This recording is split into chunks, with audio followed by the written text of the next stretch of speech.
দুয়ারে কড়া নাড়ছে ভোটের দাবামা। পঞ্চায়েত ভোট যত এগিয়ে আসছে ততই প্রকট হচ্ছে তৃণমূলের অন্দরের কোন্দল।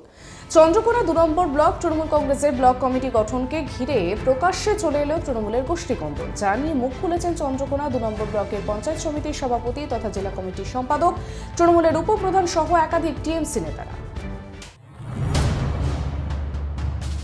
পঞ্চায়েত ভোটে দলের একাংশ তাদের ক্ষমতার অপব্যবহার করে নিজেদের মর্জি মতো কমিটি গঠন করছে। অভিযোগ, দলের কিছু নেতাদের শায়েস্তা করার জন্য উঠে পড়ে লেগেছে।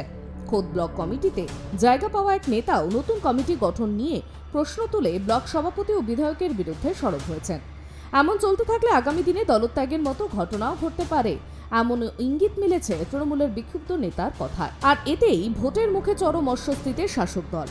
এই ব্লক কমিটি গঠন নিয়ে প্রকাশ্যে মুখ খুলে দলের ব্লক সভাপতি, বিধায়কের বিরুদ্ধে একের পর এক অভিযোগ তুলে সরব হয়েছেন চন্দ্রকোনা ২ পঞ্চায়েত সমিতির সভাপতি তথা ঘাটাল সাংগঠনিক জেলা তৃণমূল কংগ্রেসের সম্পাদক হীরালাল ঘোষ।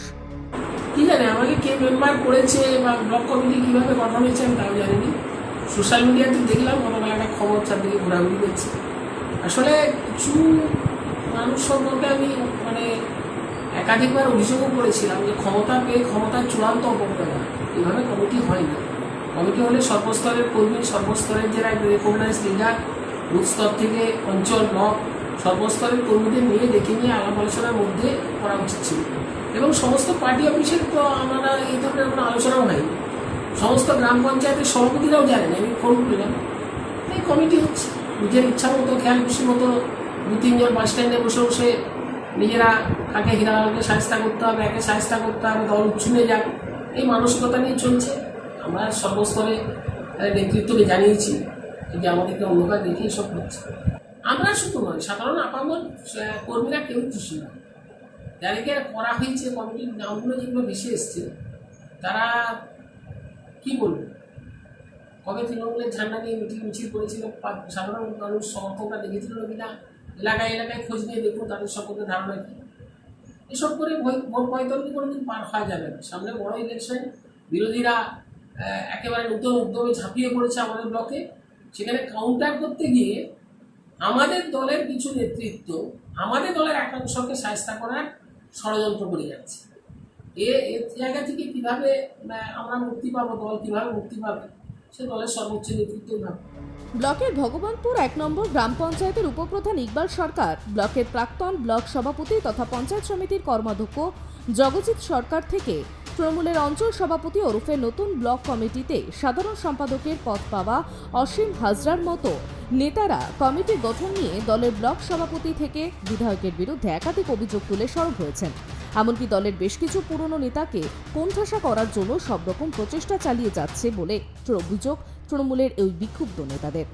তাদের অভিযোগ, কাউকে কিছু না জানিয়ে একতরফাভাবে এই কমিটি গঠন করা হয়েছে। এই কমিটি গঠন নিয়ে তারা অসন্তুষ্ট।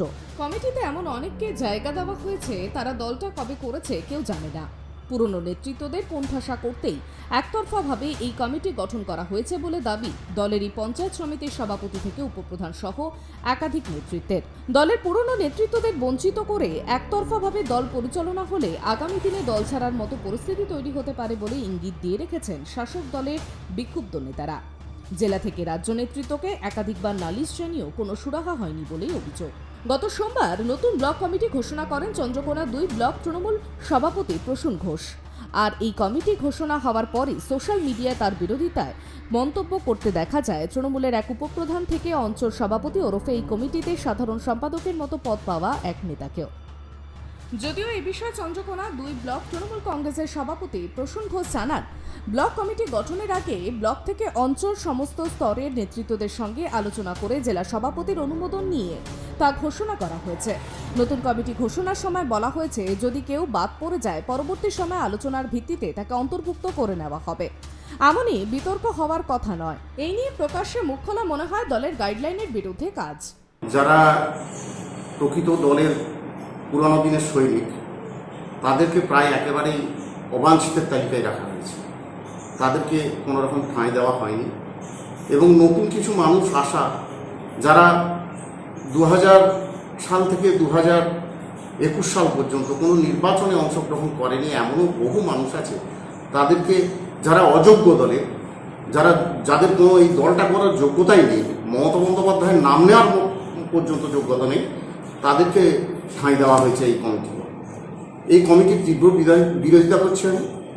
আমরা দলের সর্বোচ্চ জায়গায় সম্মানীয় অভিষেক বন্দ্যোপাধ্যায় এবং দলনেত্রী মমতা বন্দ্যোপাধ্যায়কে আমরা দৃষ্টি আকর্ষণ করছি যে অবিলম্বে এই কমিটি কোনখান থেকে ঘোষণা হয়েছে, কেমন করে করা হয়েছে, আমাদের কোনো রকম জানা নেই, কোনো রকম আলোচনা হয়নি দলে।